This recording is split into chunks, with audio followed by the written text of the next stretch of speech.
Audio Jungle.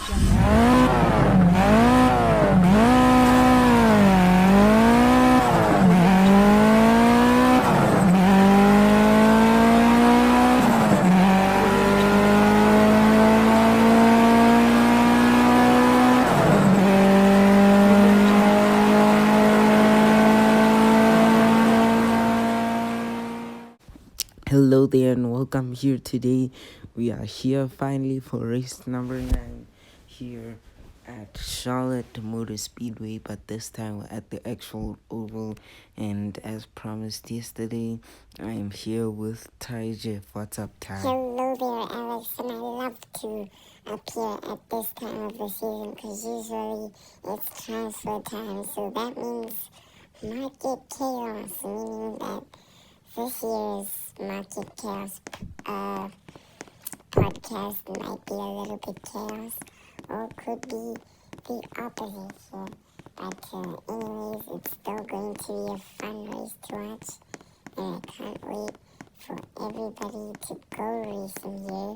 Now there's a 1 big delay because we had to actually do the separate qualifying for the oval, because there's the qualifying for the roval and then there's the qualifying for the oval.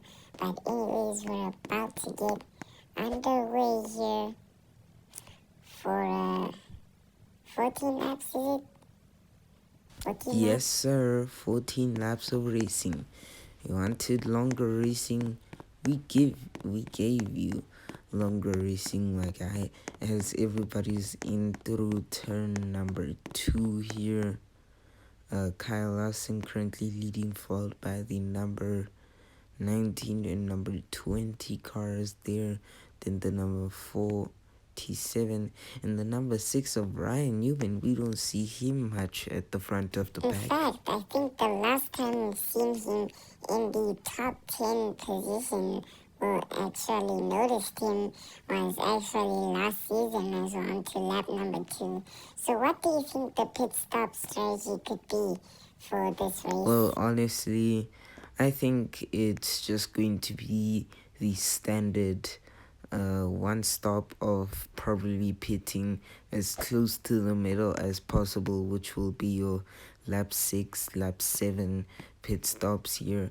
Maybe someone will risk going for lap 4 and maybe put on a little bit of a harder compound, which will make them slow, but they can last longer. Hey, yo! Wait, not like that. Not like Anyways, that. Alex, if you're done with your totally not sus antics here, the number 47 has taken the lead.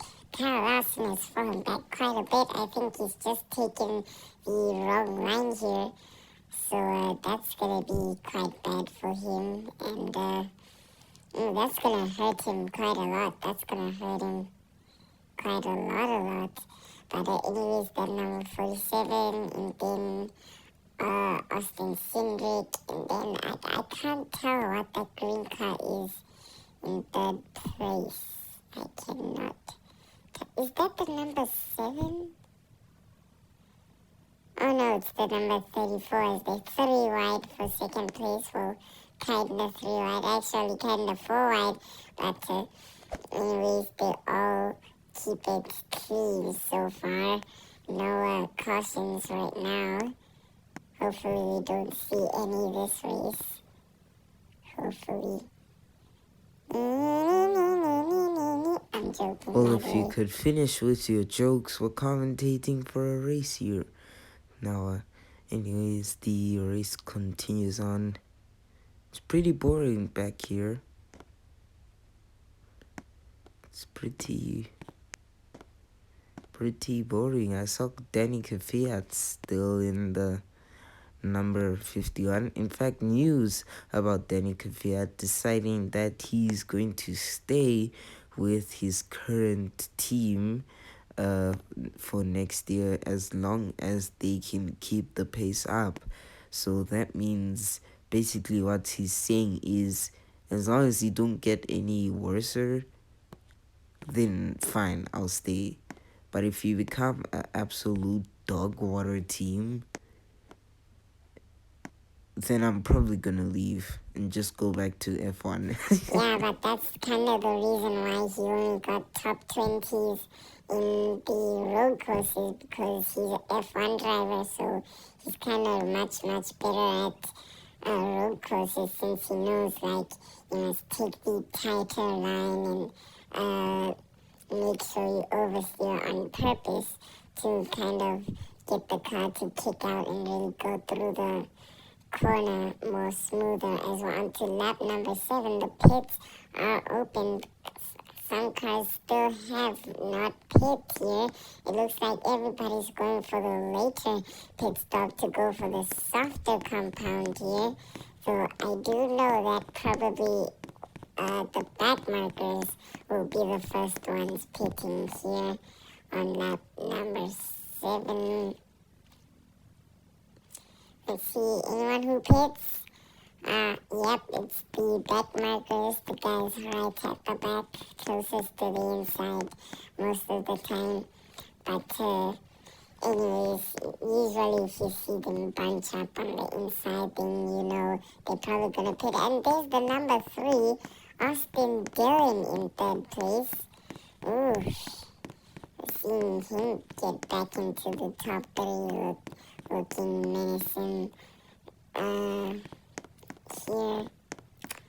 But anyways, now the top part of the field comes into the pits here. It's an interesting strategy from the leaders. Let's see if this will work out for them here, because they're going a lap later than I had predicted, which might harm them a little bit here, and might just be the very thing that helps the back markers, because usually you don't want to pit while your tires are still fresh, but you also don't want to go so far where you're actually losing time on your in lap, or on the lap before your in lap. And Denny Hamlin, oh my god, Denny Hamlin, my goodness, the amount of positions he had gained just from that one pit stop.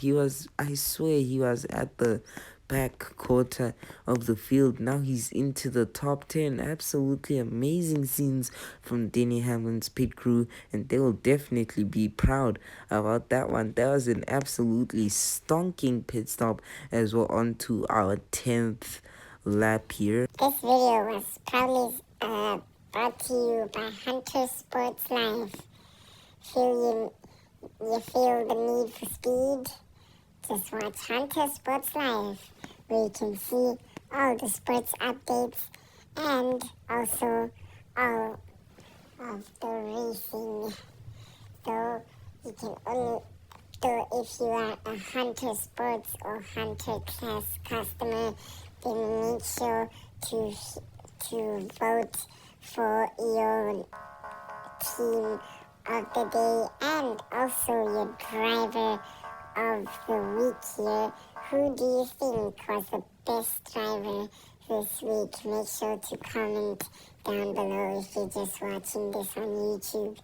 And then this will be tallied up into a top 3 and the top 3 drivers. And if there are no votes or no comments, then the podium drivers will be put onto a voting thing, and they will be voted for who was the best guy through that race. But honestly, that number 3 really pushing it there.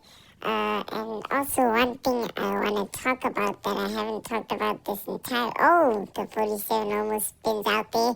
Lucky to save it. And the number 3 gets an absolutely amazing run there. But anyways, one thing I wanted to talk about was something I like to call the sweet spot. So what I call the sweet spot is this like little line you can take where you just gain a bunch of time, like you get a huge run. Like you see this line between the darker and lighter tarmac here in the corner. Yeah, what about it, Ty? Well, you see, the thing is, if you sit right next to that line, whether you're on the light or the dark tarmac. If you sit right next to that line, it absolutely gives you a huge boost, and you can make moves on the inside, outside, doesn't matter where you are. You just gain a bunch of time when you take that line, but you have to take it just about right, because if you go like on top of that line like the 42 is doing right now, then it doesn't really work for you. You have to be doing what the number 3 of Austin Dillon is doing, which is sitting on that sweet spot. See how he's just right directly next to the line? That's how he's been gaining a bunch of time there.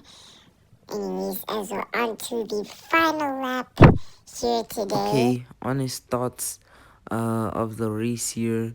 It was quite an interesting race here. We saw some 4 wide, 3 wide action, and I think it was a pretty good race.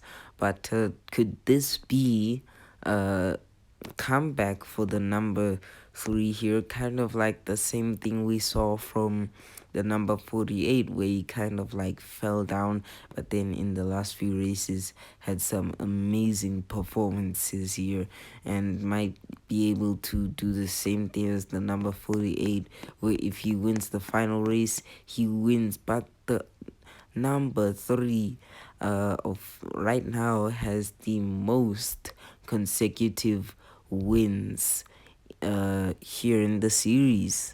I mean, it makes sense, because, like, this boy, he's got a bunch of talent, and I think he's got something going for him here in his career. But he finally gets his 3rd ever win here on the channel, here on Hunter Motors for the Hunter Cup. And he, right now, has the most wins here on the channel, and I think that's a pretty big award to have, and that might just boost his confidence here with that 4th win to go for the win of the championship, because with that 4th win, he's boosted himself right up to P4 here, and does definitely have a chance, only 20 points away from the current points leader here, though there hasn't really been an obvious winner here in this season. Yeah, you're right, Ty. There kinda hasn't been much consistency from everybody. It's always been like a different top 10 every single race here. Hasn't really been a dominant leader since Austin Dillon kind of fell off in the first few races, but otherwise, after the first 2 races there, but he absolutely dominated in those first 2 races, and I won't be surprised if the dark horse wins the oval. If the dark horse wins the race, I kind of won't be surprised. But anyways, that was another race. That was race number 9, and I'll see you guys for race number 10. Goodbye.